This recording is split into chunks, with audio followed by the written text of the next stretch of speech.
What's up, everybody? Charlie here with AI Code Central podcast. You've got Connor Douglas What up? What up? here. This is episode 22 and special guest Mallory Loar. She is a boss, Yeah, formerly she's a from beast. Bolt.new. She is a marketer, brand builder, and just overall badass. Yeah. Um, It was Very great, good. great conversation with her. Just, Yeah, I yeah. think a lot of cool insights, especially just being at Bolt. She really helped put together what the hackathon that they had, that month-long hackathon, which was awesome to learn about and hear more World's about from her largest, perspective. yeah, world's largest hackathon. She put that thing on, which is man, I was in it. I had like four projects. I think. Or no, I think you can only do one, but I remember like thinking I have access to this thing for a month, Yeah. Bolt. And then I was like, oh my God, I can do this, I can do this, I can do this. I can, that's and then I of course just got distracted. I probably went to go ride my bike or something. I don't As one does, know. Charlie, as we both Yeah, yeah. do. That's just the way our minds work. So, Yeah. not the end of the world. But she's awesome. She's great. Learned so much. Like you will learn as a app builder, entrepreneur, builder, whatever it is. You will learn the importance of a brand, how to build a brand, and what it can do for your app and your AI company. Yep. And I mean, it's coming directly from somebody who's done it in the AI space. So, you guys are getting it, direct. Yeah, I mean she built bolts, so that's pretty cool. Yeah, awesome. But So what's going on, Charlie? You give uh me the spiel, man. What's up in your world? okay, a couple things as I pull up my notes. Yeah, I shared that video with you of Red Bull Rampage that was over the weekend. Those guys are Wild. lunatics. Yeah, you're basically cliff jumping on mountain bikes. And I can't do that. Maybe like one of those, maybe like the smaller one. But there was two big crashes. There, one guy, I think he broke his hip. It I sounds want like to say. so much fun, man. You're really Uh, selling me on doing this kind of stuff at well, some point in my when life. you land it, there's no, and like one thing that like because you're going down a mountain basically, like you're going Yeah, down these yeah. cliffs on these giant mountain bikes. One thing that people like don't realize, and you can't really train for it, like you just have to do it, is the G forces that you take. So when you go down something so vertical and then you get shot straight up, so like this, and if Right. you're just listening, just pull over and pull out YouTube. Just go straight down and then you ramp back up and you have like a giant lip that'll just shoot you in the air. I mean, you will go flying in the air, and it's the weirdest feeling in the world. I couldn't imagine. I do it like a smaller scale. I can imagine doing it what those guys do in the I mean, it's bigger scale. like a roller coaster, but you're not strapped in anything, more or less, Yeah, no? that's kind of the fun and the terrifying part because you can have really bad crashes. So, Yeah, yeah, yeah. um, hopefully those guys are okay. That was the women competed on Saturday and the men competed on Sunday. So that was over the weekend. That was cool. I watched that event. Again, that's Red Bull Rampage. Great event. Hopefully everybody's okay. Uh, I'm still waiting on maybe Google's being a rascal. I don't know. This Google Ads API that I'm waiting on. So we initially this is for Campaign Pilots, the app that we're building. Um, so the we're waiting on the API for Google Ads, and we initially got like the smaller API, and then as I'm like integrating it, working with it, and everything, it's like okay, no, you're gonna need a bigger production API. So go back to Google, request access. Now we're in like, it's hurry up and wait. That's the stage we're in. So I've kind of got poopy pants about that. Hopefully get it in the next 1 to 2 days. You think Google's a pain, man. Wait till we get over to Meta and try and do something with their APIs. Oh, That'll yeah. be a headache, but Um, worth it. so waiting on that. And then we're like 90% there getting this thing launched out, which is super exciting. Friday night, we girlfriend and I, we watched like a little marathon, maybe like 2 hours. Just stayed in because we're getting old. Yeah, yeah. We stayed in and watched Key and Peele, and I forgot how Oh, I unbelievably love that show. funny that show is. That show is so funny. It's so Uh, good. we watched. I don't remember the character's name, but he's like, "I'll have what I'm having. I'll have what I'm having." He's got the continental breakfast. I was dying laughing. I was like, "Oh my God, this is so great." This is so awesome. And of course, the proud thug. And it's funny because like his name is Carlito. Yeah. And yeah. So of course I thought that was funny. Great show. And the guy that doesn't waste the 40, he's like pouring out Oh his yeah, 40. yeah, I yeah. don't know. That's And good he's got too. like the little bowl under. I I was love that dying to show. laugh. There's a few good ones where I mean, there's one where they're playing. I think what is it? What's the board game you play? It's not World of Warcraft. That's the video game.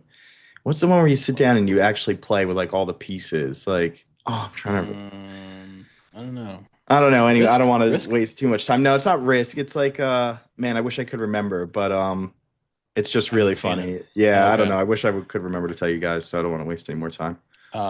Such a good show. So funny. So funny. Watched some of that. That was Friday. And then Sunday, um, we did pumpkin carving. Oh, So had to do the fall stuff with the girlfriend. yeah, yeah. It's an So we did essential. so we did so like you stencil it out and then you get like the perforator, the little Yep. poker, and then you poke around it and then We you have them just get sitting on the our table right now. We were supposed to carve okay, pumpkins like 2 weeks ago, and the carving kit is still sitting on our kitchen table, just two waiting weeks to be ago. used. Yeah. Okay. Yeah. So maybe today, who knows? Um so knock that out. I have a badass carved pumpkin, thank you. And that was cool. I mean it's not it didn't take as long as I thought it What'd would you take carve in the to pumpkin? carve just like a jack-o'-lantern, just Oh, like that's with cool. some teeth and yeah. And then we started to watch Hill House, Hill on the House in the Hill. Is that what House it's on, on isn't it Netflix. like a horror thing? Yeah. Right? Yeah, yeah, Yeah. yeah. I've seen it before. I Have you? have, yeah, a while back. Because Is didn't it that come good? out a couple years ago? Yeah, it came out like Yeah, pre-COVID. I I think it was remember like watching it. It was 2018. pretty good. It was pretty good. Yeah, it Fits the seemed season. pretty yeah, seemed pretty scary. Like I mean you have like the kids like falling asleep and there's just like this thing just like right here. I'm like, Yeah. If you don't that's like horror, don't watch it. It'll freak you out a little bit, but or if you have problems sleeping like I do. or that. How'd you sleep Um, after that, Charlie? Actually, pretty good. You know, I lifted that night, and I Oh. always sleep better after I lift. So actually, I think not that's like not a bad. given, man. Anytime I work out, I was at the gym early, like I try and make a point to go like at least 3 days a week to the gym, and then I'll do Hmm. like a run or a bike ride myself. Not like you're biking, it's like straight road bike, like Cliff. yeah. No, that thing I would die if I went on any cliffs with my street bike. It I would almost just did. like Oh, sorry. Oh, crumple. yeah. But I think I don't know. Just like maybe like after working out, I think my body just relaxes, and then I can just kind of like pass out pretty quick. yeah, I'm sure there's some I science think backing to that too. I think it's a yeah, thing. Like if you work out or whatever, it helps alleviate stress and helps with sleep and all that good stuff. So I yeah. try to get to it as best I can. The hard part now is like I'm getting into playing hockey again. This the season, and Is the I season. I don't play in the summer, so you know if we have an ice time at like 10 p.m., we're off the ice at 11:30. Back, you know, you got to have a beer with the guys. And then you're back home around 12:30, and it's just like you're so wired, and I can that's never when it's do that. I had a buddy who did that, like did like, the hockey league stuff. And he's like, yeah, oh, you want to like come like, hang out for a game or something? They're a lot of fun. I'm like, oh, what time's the game? 10, 11. Sometimes they start at 12. Like, really in New dude, York. yeah, they would start at like 12 o'clock. Like, this is out in Long Island, so it's not in the Oh, city, but it's is like, yeah, that 12 o'clock game on like a Friday. It'll be at like oh 12. jeez, And is I'm that like, you're nuts. is that Chelsea Piers? No, no, no. It's somewhere in Long Island. I don't know Oh, it's specifically not where Long they Island. Okay, play, but I think it's a place called the Rinks that's been around forever. I used to ice skate there as a kid and stuff, but okay, they'll have a couple different rinks and everything. And yeah, they'll just yeah. play through like 10, 11, 12 o'clock. It's insane. Oh, that is brutal. Like you said, by the time you get home, it's got to be 1:32, and it's like I can never come back home from somewhere and just immediately go to sleep. I need to like come back, Yeah, like kind of like reset, like, wind yeah. down, like, chill out, and then I can like really start going to sleep. But I can never just, I don't know how people do that. Just come home and they're like, yep, wash up, change, get into bed and fall asleep easily. It's just, I wish I had that superpower. Yeah, that's kind of I've been doing it for like 20 years, so You're used to kind it. of yeah, a little here and there. So anyway, that was my exciting weekend. What did you get into? That's cool, man. I mean, weekend was all right. I'm trying to think of anything major. I really want to. I already spoke to you about this, but the AWS outage yesterday. Did that impact you at all with anything? Were Um you even aware of the AWS s- outage? It sort of sounds like you're like, I have no clue that yeah, like AWS had an outage. I I knew about it, and then I think Greg Eisenberg tweeted just a reminder that every company is like a AWS wrapper or something Yeah, like that. I was like, oh yeah, 100%. it's Dude, there dang. was if you go like, go on X or wherever, LinkedIn, it's like it's all over the place, but typically X I think is where I saw this, and Down Detector is what I typically go to if an app's not working. I just want to make sure it's not me or my computer and other people are facing the same issue. And somebody has this pulled up and they're just scrolling on their phone through every company in Down Detector and it's all flat. And then Oh. yesterday morning, I'm telling you, everybody, this is Google, this is Asana, Klaviyo, MailChimp, Oof. Shopify. It's like everything, and you don't realize it, right? You're like, yeah, AWS servers are great. Like I even have things set up through there, like middleware components and API calls, but Mhm. you just don't realize how many companies are like Greg Eisenberg said, it's just wrappers and Mhm. it's all on AWS. Like they control so much. And it literally rendered like my job useless yesterday. Like there was nothing I could do outside of like Microsoft Outlook and some Microsoft programs. And I just don't run a lot on Microsoft, right? So it's like having to run something in Google Ads wouldn't work right. Setting, DNS records in Google Workspace. Nope. Asana, that's my project management system. Nothing. I have 12 clients in Klaviyo who needed help yesterday, and it's like, can't log in there. And until I can't really help with anything. It was a gift and a curse. It was nice to have a kind of some breathing, room throughout the day and not so much of just like, okay, I have 20 things I need to cross off my checklist. But it did create a whirlwind and where today, tomorrow, the rest of the week is just going to be catching up because Monday was Yeah. such Yeah. such a Yeah. disaster. And it's just funny to me because it seems like AWS didn't really like if something like that happens again and it happens over the course of a week, like what are you going to do? They had playoff baseball games yesterday. They had Monday night football and the apps that run on AWS servers couldn't retrieve the tickets from people who had bought it. And thankfully, they got it fixed in time or had some workaround. But it's like, what happens if that goes down for a week? Do you just delay sporting events? Do you just like everything goes on pause, right? It's like there's car dealerships who use that for their CRM and their sales data. And it's like, what, like, I guess you're not selling cars for a week because AWS is down. So I think it was just very interesting, not only because of the impact it had on me, which I think is very minimal, but how much did that impact other businesses who rely on AWS to Yeah. make money, right? How much profit did some businesses miss out on all day yesterday that AWS might be responsible for, or maybe not. Who knows? Is that a class action lawsuit? Is that just oops, it happened and it won't happen again? I'm just very curious as to what the aftermath looks like beyond day one of fixing it. What are they going to put in place to make sure it doesn't happen again?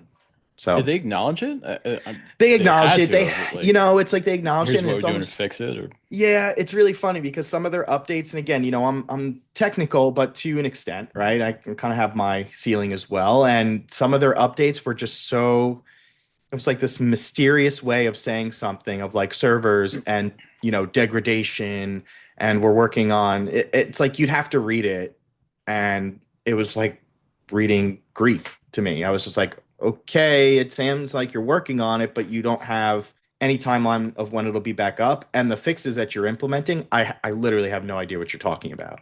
So I think they could have done a better job in terms of plain speak, right? In terms of like, yep, we're working on it.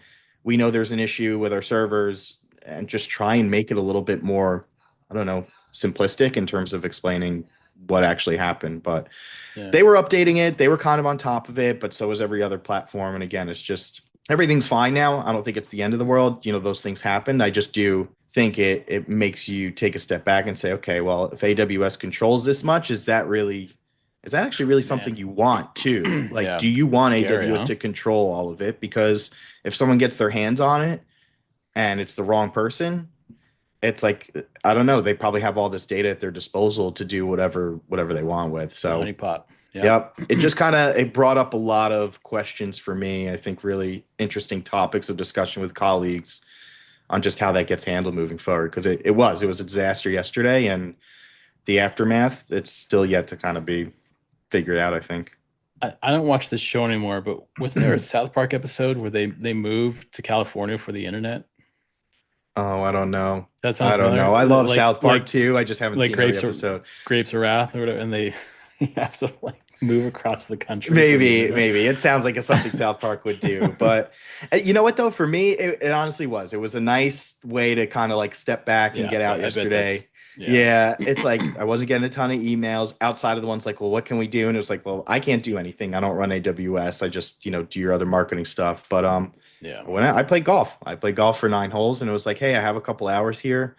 Let's enjoy it as opposed to just sitting here and twiddling my thumbs waiting for something to happen. Bam. So. Love it. So it was a Cool. beautiful day. The weather's been gorgeous here, all that jazz. But yeah, that's kind of where I'm at. That was my update. Weekend was, kind of boring, which I appreciate. It's always nice to have some downtime. But yeah, AWS, man, crazy stuff. Did, huh? Well, we're gonna wrap up here. We're gonna get to the interview with Mallory, and again, she was formerly with Bolt.new, built the brand there. She put together the world's largest hackathon.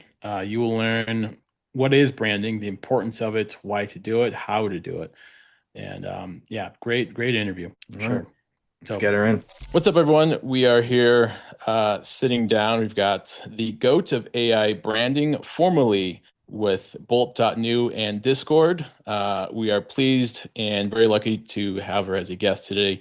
Mallory Loar. Am I saying your last name correct? Loar? Mallory Yes, Loar? you got it. You got it. What's up, Okay. everyone? This is so Mallory, exciting. what's up?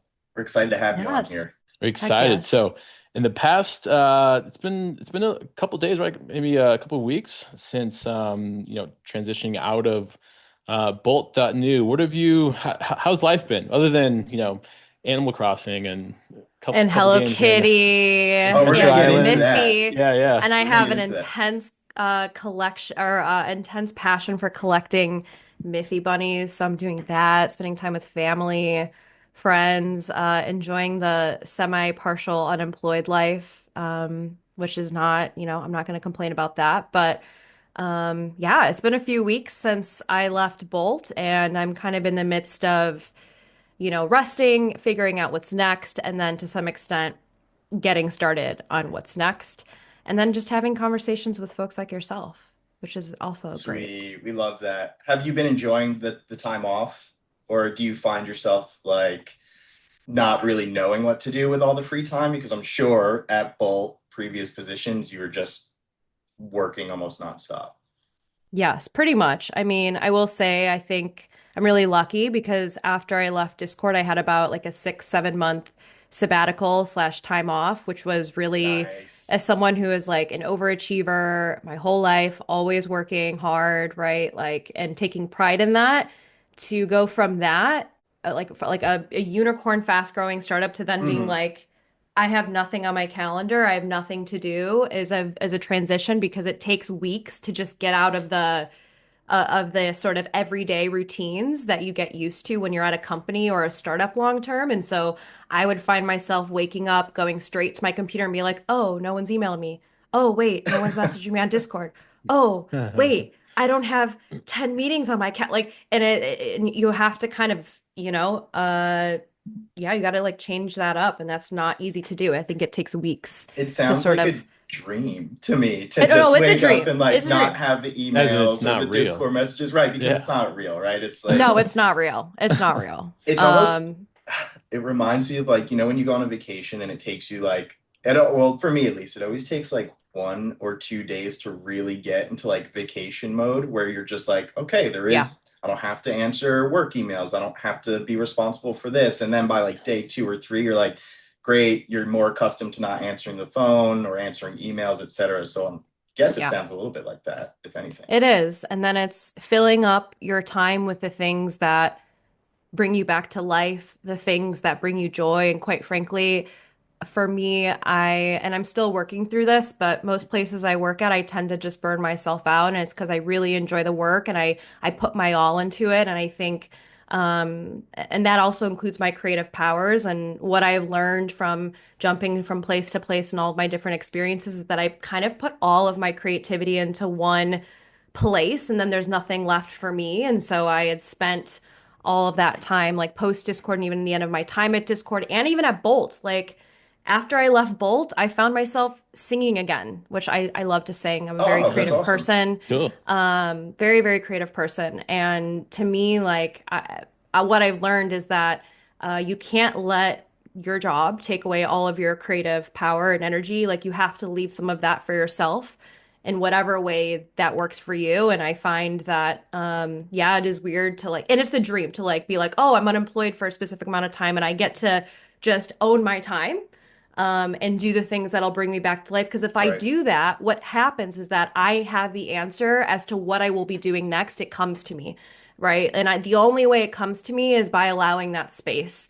And it is a privilege, and I know that, and I always tell people that like not most people can't be like, oh, I'm gonna peace out and not work for 6 months. Like that's not realistic. So I'm very lucky, but I tend to that's kind of like the cycle I go through when I take these like mini periods of time off. Yeah. I Yeah. get that. It almost sounds like an entrepreneurial approach to things, like where you want to focus on some of the things you love, but not take too much time doing that, and maybe have some other side projects going on the side. I mean, Charlie, you're the exact persona of that, right? It's like you have your focus, and then you have your side projects that you're really, really passionate about that kind of keep you from going insane, I think, from the mundane day-to-day cycle of what you would call your 9 to 5, I guess. Yeah, I think, and I'll back up too and say that there's a fine line between entrepreneurship and unemployment, and I have definitely walked that line for a couple months after Yeah. my sales job.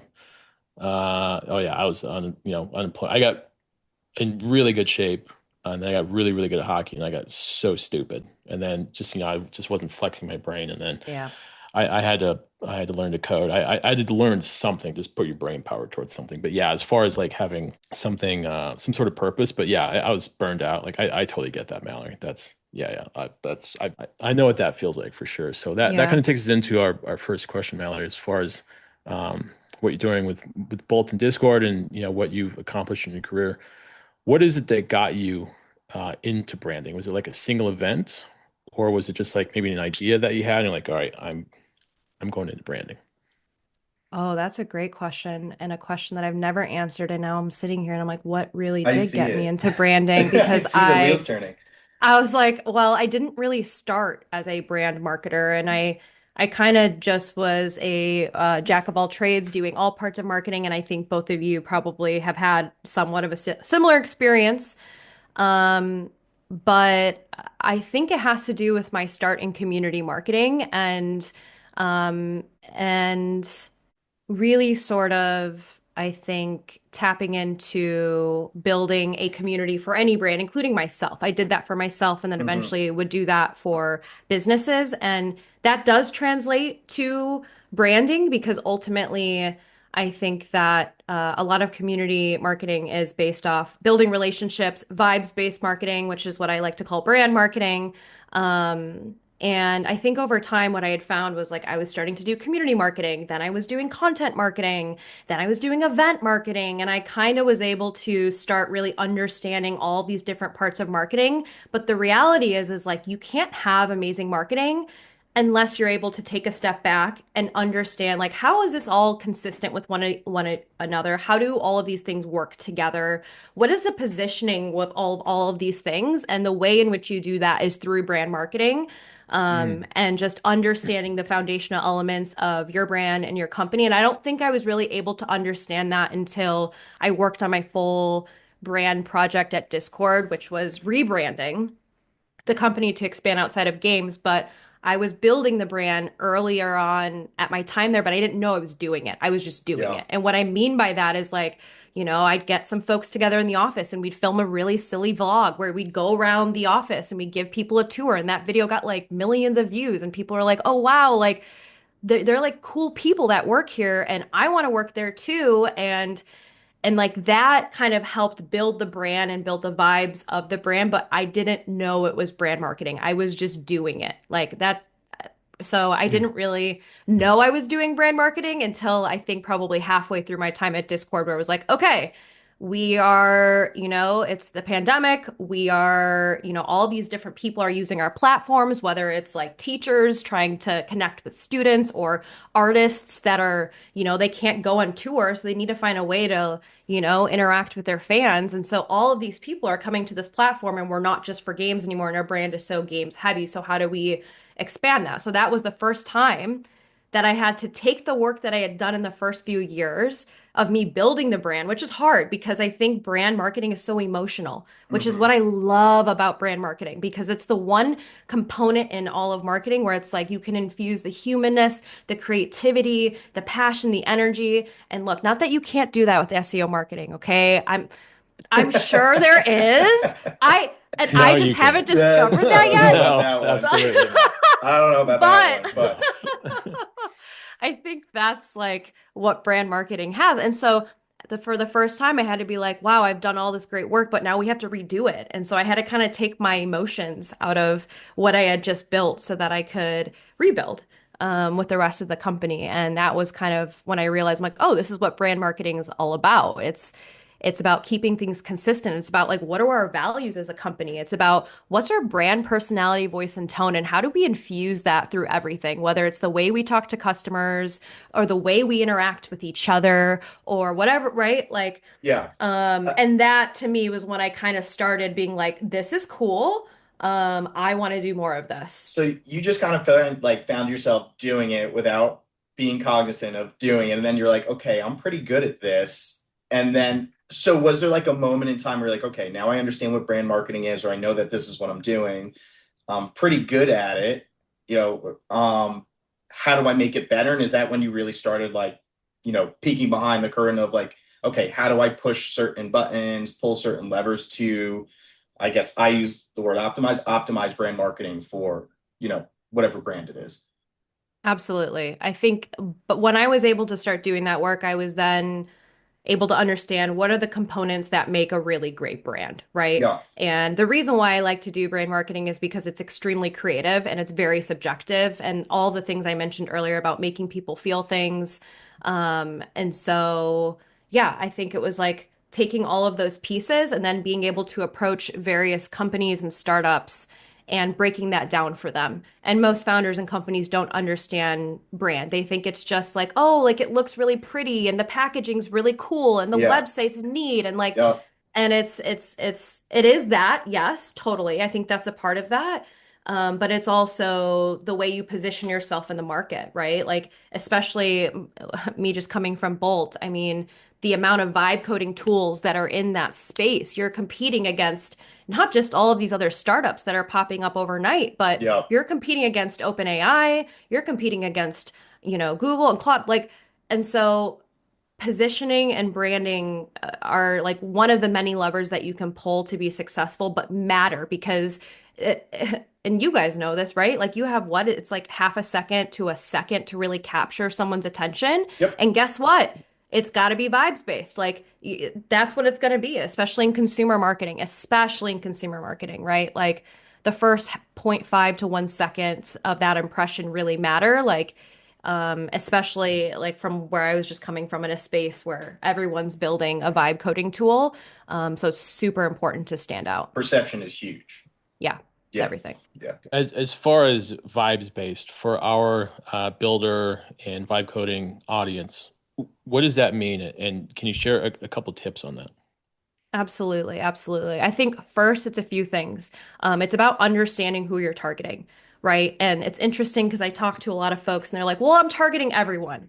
Okay, if you're listening to this right now and you're thinking your product is going to target everyone, I really want to challenge you to go back to the drawing board and really understand who your customer is. Because when you're for everyone, especially initially when you're building a product, you are for no one, right? Unless you are a Nike, unless you are, yeah, That just takes a bigger forever. company. Yeah. It takes Yeah. forever to build. Like you can't do that, right? So really understand who your customer is. Who are those like 1 to 3 personas that you're really sort of targeting? And to me, that's a very important step because you can't do all of the positioning and the messaging and the branding work without understanding who your customer is.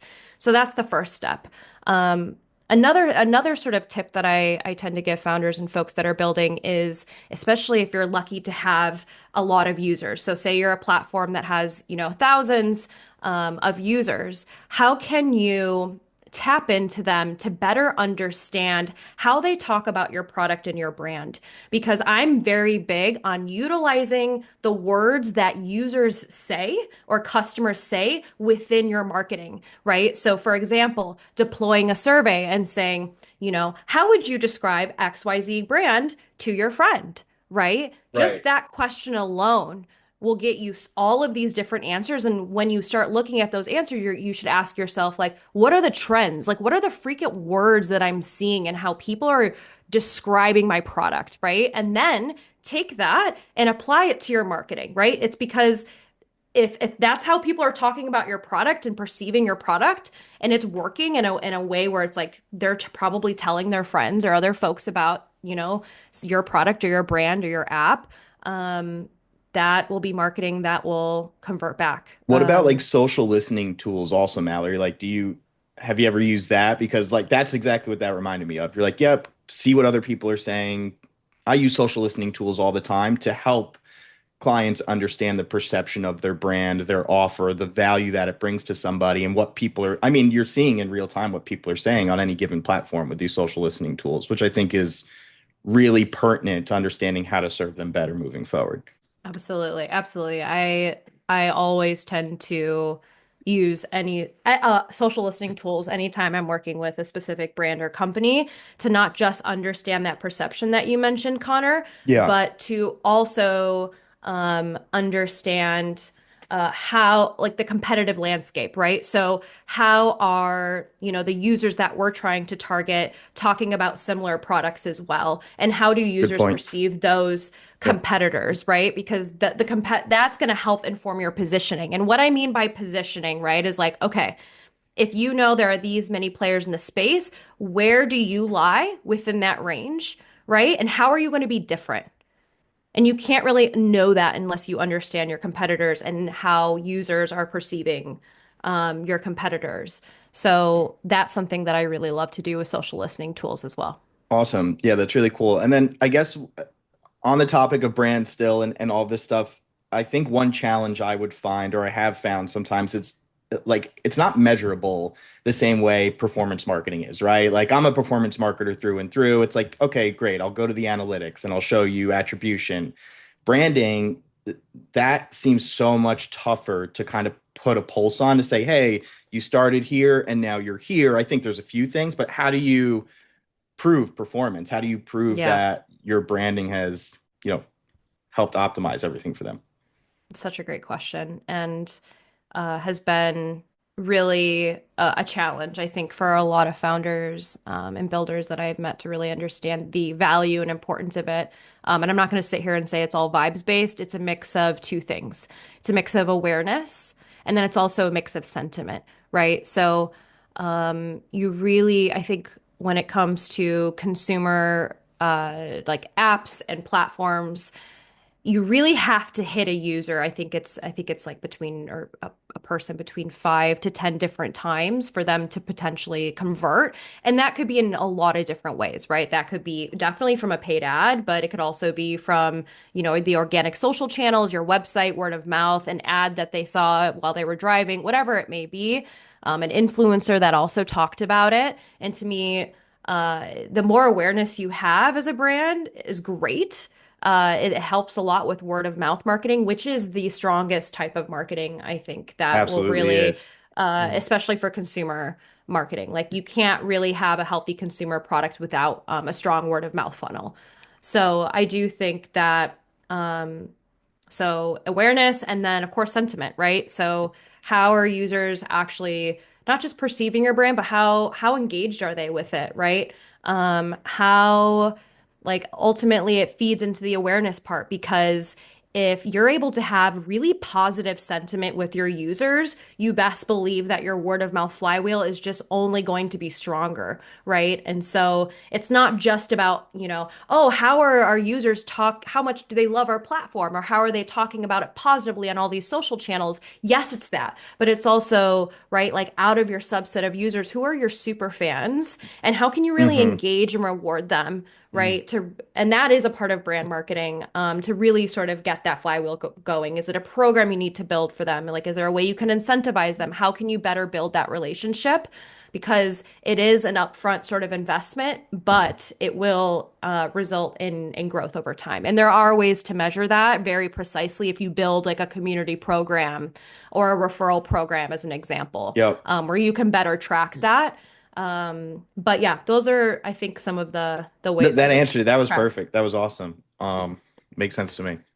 How do you Cool. see, Mallory, how do you see AI companies positioning themselves now in Oh my terms of God. branding and I um, feel like that's such a loaded question though too, because it's like everybody just is that slaps AI on the back end of their name now just to sound like they're. Am I not wrong in that? Like I feel like so many people are just like, yeah, we're just gonna put AI it's like on it, and blockchain in 2018? yeah, it's like because it sounds cool, and everybody thinks Yeah. it's like the modernized approach to things, and Yeah. I don't know. I feel I like trying to see. brand for that is so hard. Sorry, go ahead, Malik. No, no, sorry.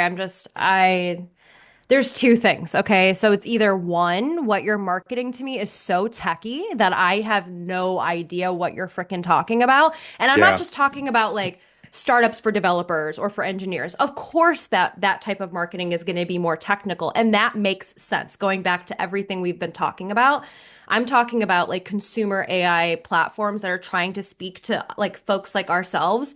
And I just don't understand like what is being marketed to me. So there's that. And then there's the other part of it that I see a lot of, which is, AI is going to replace like this is like the last piece of software you're ever going to need, or, AI is going to replace your CTO, or Yeah. AI is going to, and I just like, it's just really tone deaf, right?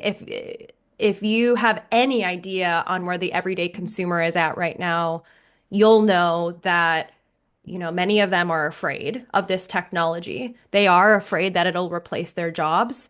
And I feel like leaning into that narrative it doesn't help, consumers have it's not going to want them it's not going to make them want them to use your product is what I'm trying to say. Yes. So those are like the two sides that I see is like either it's too techy or it's kind of like anti-human type of it's marketing. a good And point. so those are the two things that I see. I'm not saying that no one's doing it right. There's definitely AI brands that I think fall in the middle, but that's kind Mhm. of like what I tend to see, especially living in San Francisco, where every billboard and every ad I'm being served to is a tech ad. So I see a lot more of it than the everyday person because of where I live, but it tends to fall in those two places. Yeah, that Got kind it. of brings up Charlie. We spoke about this too a few weeks ago in terms of branding. It's either ChatGPT or Claude. I don't know how you guys say it, but it's either ChatGPT or Claude. And they had this commercial come out. I thought it, from a branding perspective, great because it was a very soft entry point for somebody to look at and say, okay, I can use it for that. That's awesome. It wasn't this over your head. This is going to replace your copywriter or your PPC manager. It was Hmm. literally somebody who was at a park, didn't have a lot of workout equipment, and it said, I need a workout on the fly that I can do with a pull-up bar, a monkey bar, and Yeah. I don't know, big paving blocks. And it just kind of spoke to how simple it is to plug things in like that and kind of help ease your life in terms of some of those things that you have to look at. I thought that was great branding in terms of, hey, you can use AI for some of these smaller things. And again, kind of building that entry point for someone who may not be as comfortable using it for something more advanced just yet.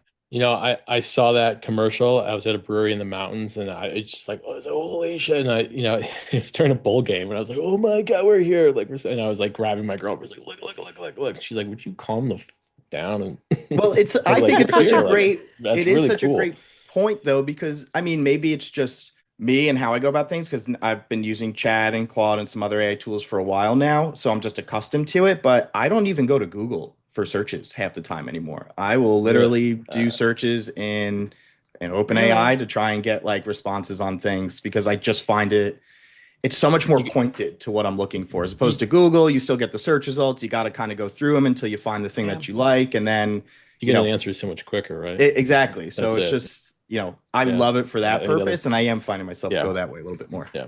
Um, so Mallory, your expertise being in community as well. When and how should an AI startup build a community, and how should they do that? Hmm.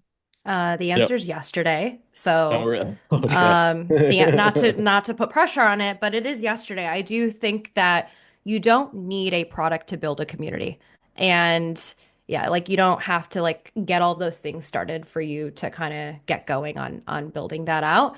Um, and that was something that I kind of started doing when I was building my startup. Like before we even had a product, it was like, how can I build a small community of testers Mhm. and potential customers, right? So folks that I could already talk to do some user research. Like, am I building a product that people really need or want, or am I just building in a vacuum, right? And so there's so many beneficial ways to tap into a community very early on, right? Whether it's user testing, research, I mean, also having them potentially like help be a like help spread the word about your product as well and be like a mini ambassador. Like there's so many different ways to tap into an early stage community if you haven't built one yourself already. And in terms of tips on how to build a community or what that's like, I feel like I'm about to dish out some advice that's going to be super simple, but I would say that building a community requires you to, it's very much so like building a relationship with a friend or anyone else. It's the same, it's like that same sort of, the same sort of thing you would do there is what you would do with a community, right? And you want to make sure you're engaging with them and chatting with them on a very normal basis. And there's so many ways to host a community. It could be through Discord, could be through email, could be through Slack, there's so many different ways, right? But you need to be communicating with them and on a very consistent basis. You need to be learning from them and not just sort of marketing to them. I think that's the thing. It's like, well, am I marketing to them or no? Like you are trying to build a relationship with them over time, is really what you're trying to do. And I would also say that finding ways to reward them as well Mm. is goes a really That's a good long one. way. Yeah, I haven't really heard that too much from anybody we've had on the rewarding piece of it, right? I mean, everybody is incentivization, right? You give them something for it, and they're typically gonna, respond to it or engage with it. I think Mallory, too, what you're saying a little bit reminds me of like a storytelling aspect to build your community too. Is that something you would implement to help build communities or build, the brand up a little bit? Yeah. Yeah, absolutely. When I was at Discord, a lot of the programs in the community that we had built was a part of building the brand and a part of specific marketing activations. We would be serving them specific content for that reason, and we knew they'd hype it up, and we knew they'd get really excited about it. For example, every year we would run this event called Snow's Giving, which was an event that would give back to the community. So we would drop specific product features or little cute things in the product that if they signed up for our program, they would be able to get. They'd also communicate with other members. We do like art contests. We do like private concerts where like one during COVID, we'd have like Snoop Dogg and Cascade and all It's these folks be awesome. like on YouTube Oh yeah. and like or like, oh, if react this many times on the last day, we're gonna unleash this like really cool thing for all of you guys. Like we found ways to like get them excited, get them pumped, right? Like make them Mhm. feel special, right?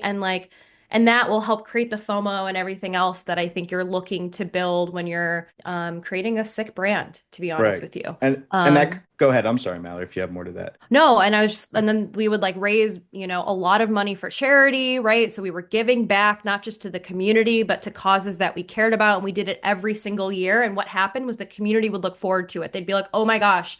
And Mhm. I can't wait till Snow's Giving. What are they going to do this year? And we did little silly things too. Like we did like a kids box karaoke session with Hype Squatters and they loved that, like one of our community That's cool. programs, or we just would give away very silly things or we'd make silly content and that goes a long way because you're acting like you care and you're engaging with them in an authentic and relatable way, right? Yeah. That's not just like cookie cutter corporate bullshit.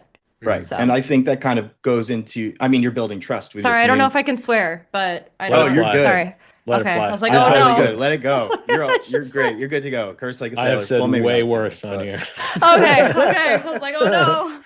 no, no, no. You're Yes. totally Okay. fine. I guess too, that also kind of goes into, I mean, you're building trust, right, with your community and Yes, your group yes. and credibility. And that kind of Yes. leads me to also say I think there is also that fine line a lot of builders and these, AI companies need to get better at is because there's just not a lot of it feels like there's not a lot of transparency into it, right? So it Thank takes you. away from the Mm. Yes. credibility and the trust. Like, how do you think about Yes. that and layering it into brands that you work with? I love that. I think transparency is very important with community. So thank you for bringing that up, Connor. Like if you want them to be along for the journey, the only way that you can really have them do that in a positive way is by being transparent, right? About how a company operates, the behind the scenes, the product features that you're building. Like if you can be transparent about that, and bring them along for the journey, but also when you mess up, you acknowledge it Own and it. you own it. Mm. Yeah. Because consumers are not dumb. You know, they've seen how many brands get canceled or how many creators go, right? Like if you can just own up to it and be like, "Hey, we messed this thing up and we know we did and we're going to work on it." That is going to create so much respect and trust and it's going to go a long way if you're able to do that, right? Um, so I feel like that's not something I'm seeing a lot in the AI space I was or a gonna lot in ask, tech in like, Mm. general. do you I see don't see a some lot of like it. like do you see a lot of companies who are just totally disregarded or just don't make it a priority for themselves in terms of building that up? I think that there are a lot of companies who are transparent in bringing the community along for the ride, but I think it's really hard for many brands to be very um, Get them vulnerable and involved. honest when they messed up. Mm, Is really more so what I'm saying. But then yes, going to what you were about to say too, Connor, is like getting them involved. Like getting them involved with your brand on a deeper level requires building that relationship, yeah. right? And all the things we've kind of been talking about. And that takes time and that takes effort. And that just, and if you're not building that and expect them to like act in a certain way or wonder why they're not showing up, perhaps it's because you haven't invested in much in the relationship. Perhaps it's because you're also targeting the wrong audience. Like there could be so many Mm. reasons. Perhaps you're managing it incorrectly. Like I've met so many folks that are trying to build community, but are not really present, are not creating, engaging ways to get people interacting, right? Yeah. So Yeah. there's so many ways to kind of look at it. And quite frankly, I will say, like, as someone who's been a community manager, has done a lot of community marketing, it is a 24/7 thing. It is not unfortunately, and I think a lot of companies that I've worked with get really intimidated by community marketing because it is one of those things that kind of just don't stop. And, a lot of folks kind of are just like, how do you really manage that, right? And you just have to How do be you manage that? readily available almost You gotta do 24/7 in order to keep it. that going. Yeah, that's a behemoth to Have think Slack about. on. Yeah. And that's not just like a community program or, a Discord server filled with hundreds of thousands of people. That could also include customer support. I'm a very big believer in order to have a healthy community, you must also have healthy customer support. That's extremely Yeah. important. If you Yeah. show up in your marketing, you show up in your community, and then all of a sudden, like you're not showing up with actual customer support, and you say you do, it's going to leak everywhere. I've seen that happen everywhere. It's like, oh, Mm. this Discord server is supposed to be community building, but now it's turned into a customer support channel because Yep. we don't have these other channels in place or the resourcing in place to actually manage CX and that support. And to me, that is an important part of brand building, community building, trust building. If you can't be there to fix their problems, they're going to leave. They're going to go to another platform. Mm. That is a huge takeaway for our listeners too. And talking about, your first build or trying to deploy something and get it out there. I've worked with companies who in the past, clients who just haven't had a great customer support setup and they failed because of it. And it happens very, very quickly, right? Like you can't Yep. eradicate any negative feelings or connotation towards it. And that community just kind of that community builds upon itself and it's Yep. built by your Oh customers, yeah. right? They're building it without you even being present for it, which is Yeah, and now crazy. you've got a subreddit community that's being built about your brand that you would want to be a positive place where people ask questions and talk positively about your brand, but now it's super negative because you are not actually helping solve their problems Yep. on the proper channels. And Mm. I've seen many companies and startups go through this. The one thing I will also say about CX and customer support is that I think builders and founders typically think of it as a channel to only solve problems, but to have a really healthy CX team, you also need to make sure that they are engaging with customers positively. So for example, in the early days of Discord, CX was not only responsible for the tickets in the queue, but they were also responsible for responding to every single tweet, every single Instagram comment, every like That's across huge. every social Wow. That's platform huge, and though. showing up there. And it's huge Yeah. because not only are they of course solving those problems that users need to be solved, but they're engaging with users positively and like it's hard to be in a CX spot sometimes because you're only dealing with frustrations. And so now you have this positive side to your job, where you get to interact with customers positively. And now, right, like between solving their problems and engaging with them positively on social or all these other channels, like that's how you're starting to build a healthy community, right? Like, so that matters. Don't Yeah. just build community marketing and Yep. Yep. forego customer support. You need to do both. Reputation 100%. management. That's Yep. really it. 101. 100%. Mallory, you put together the world's largest hackathon. Can you tell us about that? Yeah, Oh that my is gosh. That's banana land. baller. Baller. Oh Yeah. my Good gosh. for Okay, you. so Can you it tell was us about super that? What it fun. was like? What was the vision originally? And then was the end result like how you were thinking of it or A to Z? Oh my gosh. Okay. Well, yes, I'm so proud of the work that I did at Bolt earlier this year on throwing the world's largest hackathon. And I think it was definitely one of the more positive marketing activations in the AI space this year that was very community oriented. But when I joined Bolt, they had already planned to do the hackathon. So it wasn't like an idea I came up with. Like when I joined the team, it was like heads down running. Like you're not only are you putting together this hackathon, but Mallory, you're pulling together this kickoff party with the chain smokers, and you're doing all these events with designers and all this other stuff. So I kind of just got thrown into the chaos, which is fun for me. I Yeah, love yeah, being right. thrown into the chaos of work and problem solving and figuring things out. But basically, it came from the community. So um, there's an amazing person on Twitter called KP who basically tweeted out, if Lovable or Bolt or any other vibe coding tool this year tries to pull off the world's largest hackathon, like that's going to be the biggest marketing stunt of the year. And so Eric Simons, who's the CEO of Bolt, responded to it and was like, "We're going to do it," which is I love Eric. He's very much so like sees the idea on X and he's like, "We're gonna do it." And now the Sweet. team internally is like, Cool. "Okay, we're gonna rally behind this." So it started off very organically on X. Eric was like, let's run with it. We did a kickoff party. And then from there, we had 2 weeks to actually plan the whole hackathon, which is insane. And our goal was to break the world record. And when I was talking to Guinness World Records, they said the world record was 66,700 participants that also created a project. So you had to participate and you had to create a project essentially. So I was like, we've done no marketing for this thing, and now we have 2 weeks, and we're gonna get how many people? So I was telling Eric, I was like, look, okay, I've done a lot of big activations, but I'm a little nervous about hitting this like 100K number that we've set up for ourselves, considering like we just started marketing.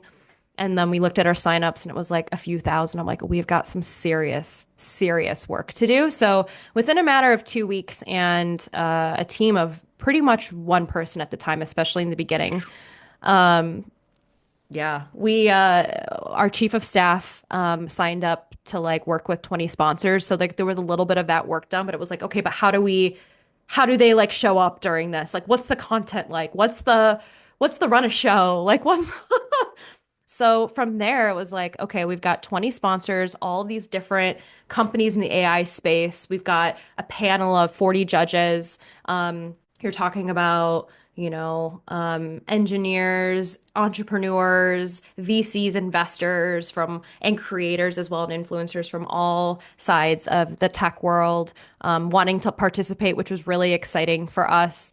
And so, yeah, I think 2 weeks we were just trying to figure out how we're going to execute everything, pulling all the pieces together, creating a lot of hype-based marketing on X, Mm. and sort of like getting that started, built some of that initial hype. But because I've gotten a lot of questions, people are like, how were you able to get 100,000 people to sign up? Like because that was what happened. So it was a month-long hackathon. So Mhm. most hackathons are about a weekend or, a few days, sometimes 24 hours.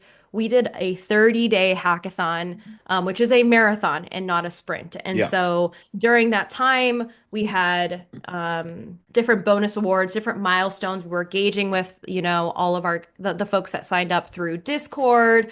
And we were like, it was very, very fun.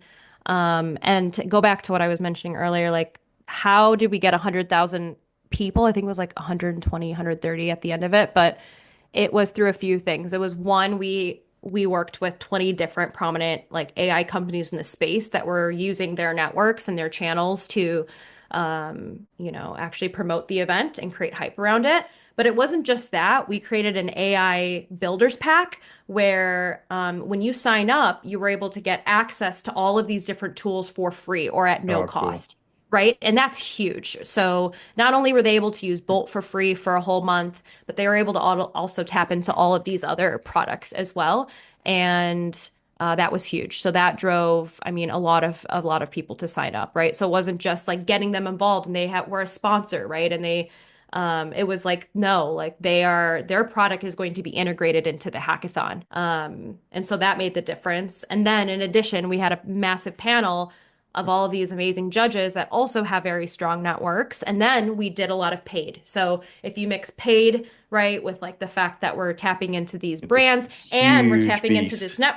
you have this huge beast, and that's exactly how we were able to drive like awareness and signups in a very short amount of time. And then throughout the hackathon, because the CEO was like, okay, like now that it's started, we're good, right? It's all programmatic marketing. I'm like, first of all, it's all sketched out, so, okay. It's But like, wait, second of what? all, it's not Uh-huh. programmatic. You have to how are they engaging with the content? How are they doing in the hackathon? How can we help them, progress in their project? How can we like, right, all of that stuff? Yes, you can plan out ahead of time, but a lot of it requires you to be present with the community as they're building, It, right? And to understand that. And that's not programmatic. yeah. That's being present with them and then being like, okay, a week from now or 3 days from now, we're going to plan this piece of content or we're going to do this workshop with this speaker because there's so many of these questions that are coming up or these different roadblocks that, these builders are experiencing. So we got to find a way to address it. And that's not Mm, programmatic. Like you have to be present and understanding what's going on for you to create that and create that content within that 30-day window, if that yeah. makes sense. That all comes back like almost full circle, just like the community management aspect of it. Like really have to be on top of it. I remember that. I remember seeing the email. I think it was an email, and it had Jason Calacanis. I was like, "Whoa, this is no Yeah. joke." Like, all right. So I signed up, and it was a month. It was a month long. I was like, "This is freaking awesome. I'm just gonna go ham on some projects." And I think I had like four different ones. And we actually had Adrian on our podcast after he won, and he told us the story of the submission and everything, and which is pretty wild. Was the submission deadline was that on a Saturday? It You was on remember? a weekend. Yeah, It was it a was week. on a Okay. weekend. And I remember it really well because the day we kicked off the hackathon, we were trending on X, and then the Uh-huh. last day of the hackathon, we were trending on X. And it was because It was a DevPost, which is the site we were like the platform we were working with, they handle a lot of the logistics of a hackathon went down because there were so many people trying to Uh, submit their projects. Fun fact, so in any like most hackathons, 70% of submissions come through within the last 24 hours. So even though it was like a 30-day, right, hackathon, most submissions came through in the last few days, especially in the last 24 hours. So the site went down. We were trending. People were pissed. They're like, I've been spending, and I was reading the comments. So like, I've been spending 100 hours on my project. Like, I oh, can't submit it. And I'm just like, I was like, oh my, and I'm like, it's not our fault that the site went down. Like, there was so much traffic. So it was just a matter of getting all the right folks on the call and being like, we have to find a way to extend this just so we can, like, and let's try and make it fair. Like, let's just say 1 more hour so that people have time to just get them across the finish line. And that really mhm. helped. And then after that, it was like the judging process, which is very intense. And then like planning the awards ceremony, which was really fun. But and then getting to see like Adrian's reaction live, That's cool. Yeah, yeah. and then we had like the winners in Times Square in New York City. That's cool. We did a whole like if you're really interested in learning more about the hackathon, we worked with Greg Eisenberg's team to do a 5-part docu-series on both Bolt and sort of the behind the scenes on the hackathon. And I talk a little bit more about that. But I think what I really loved the most about the hackathon is just who participated. It wasn't just developers, it wasn't just your indie hacker on X. It was such a range of folks. One of the days we did a demo day where we'd have people kind of show off what they're building. And, one second I'm talking to, someone who went to school to major in AI and works as an engineer at Netflix. And the next minute I'm talking to a mom of two who just had her second child That's and really cool she's on though, that maternity diversity. leave. And all of a sudden, she's like, I need to build something that can connect me with other new moms, but like, I don't know how to build. I've never coded in my life.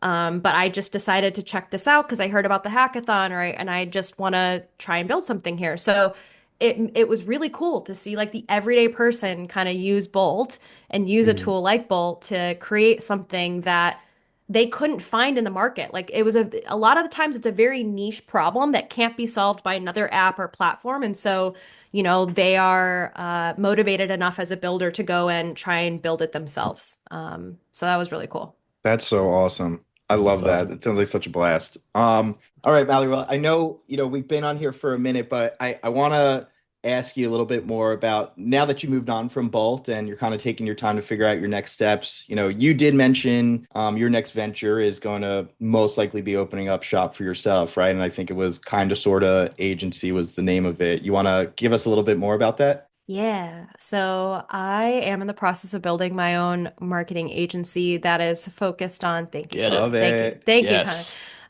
That's focused on brand marketing, community marketing, content marketing, right? So if you're someone that doesn't have a visual identity for your brand and you want to create something really cool, if you're someone who's like, how do I position myself in this market? Right? Or if you're looking to build your own community, especially a program at scale, or even just coming up with a content strategy, I would love to potentially work with you. And yes, it's called Kinda Sorta Agency. And I've been working on kind of pulling together the pieces over the last few weeks. And I've got a group of some amazing creatives that are kind of helping me bring it to life as well right now. And yeah, I mean, I've built a lot of things before, so we'll see how this goes. But yeah, I just want to kind of create cool shit and work with people in the consumer space that are looking to do the same. So we shall see. But Yeah. yes, that's Based what on I'm your up to. track record, you got Awesome. it. You got it Cool, in the cool. bag. Cool stuff. Oh, yes, like if I can like help you launch something into space, I've done that as well. So if you're looking Really? to like, yeah, can I tell this story really quick? Yeah, Just really yeah, quick. Okay, sorry. No, Okay. Mallory, you're out of time. Sorry. No I more. know. You can cut this out. I just want to say it. Go I need to for cut it it. out. Tell us. Okay. One of my favorite marketing stunts that I've ever done is when I sent a plushie into space. I think this was like in 2021, 2020, when brands were just sending things into space and filming it. So I hired two like YouTubers that were weather ballooners to take the plushie, the mascot, and put it on an air balloon with a GoPro and launch it into space. So we did that. As it's descending back through the atmosphere, it falls onto, I don't actually, I'm not supposed to talk about this, but I don't care because it's been years. They told me not to. Okay. So then the plushie, you're like, who's they? Who's they? The Brad, someone's plushie gonna knock on my door falls. later today. I know. The plushie falls in the US Air Force Base. And so all of a sudden the weather ballooners get detained.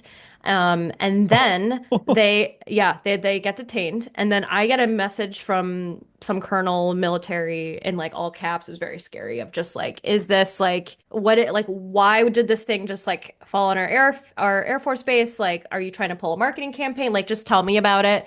And at the time, Discord is a lot bigger. And I was like, if I tell legal, they're going to be so pissed. Like what I could get away with in the early days there with legal versus so I did not tell them. Okay. So eventually, I think they ran some tests on the plushie, but they let go of the weather ballooners and then they sent the plushie back to me and the GoPro. What we found out when we looked through the footage is that they cut out the last half of the footage of the plushie actually landing on the Air Force Base Oh, itself. So Oh, that doesn't wow. exist. But that video went viral and it was huge. And then on my way out, because I was also leaving Discord at the same time. So I was like leaving Discord, my team like pulled off this great stunt. I was like, great, what a wonderful way to like end my time here. And I had a call with the CEO And he's like, so mom, you're gonna leave. Like, I feel like you are like the soul and the brand of this company. Uh, And I was like, oh my gosh. And then I was like, well, I just want to let you know that because he was asking about the stunt we just pulled. I was like, I want to let you know I was just talking to the military about it, and I decided to not include legal or anything. He's like, I think it was great. It was great. I loved it. I loved it. I was like, that's awesome. they I ended up love that finding about story. it months later and were pissed later. But anyways, if you Ah, want to Well, launch something into okay. space, I'm your girl. you're Hit the up girl. Mallory. All right, Or maybe, cool. actually, maybe I'm not your girl. I guess it depends on the objective, but Okay, I'm done with my That's random badass. stories. Mallory, you're a badass. We've taken some of your time, so we appreciate you coming on. Where can people find you? You can find me on LinkedIn, at Mallory Loar. You can follow me there, add me, or you can find me on X. I don't post there, but you can find me at Mallory Loar as well. So eventually I'll have sweet. a website and then you can really find me there. So Love it. Cool. Okay, okay. All right. Thank you, Mallory, for being on. We appreciate it. Appreciate it, thank Mallory. you. Thanks, Charlie. Thank you, Connor.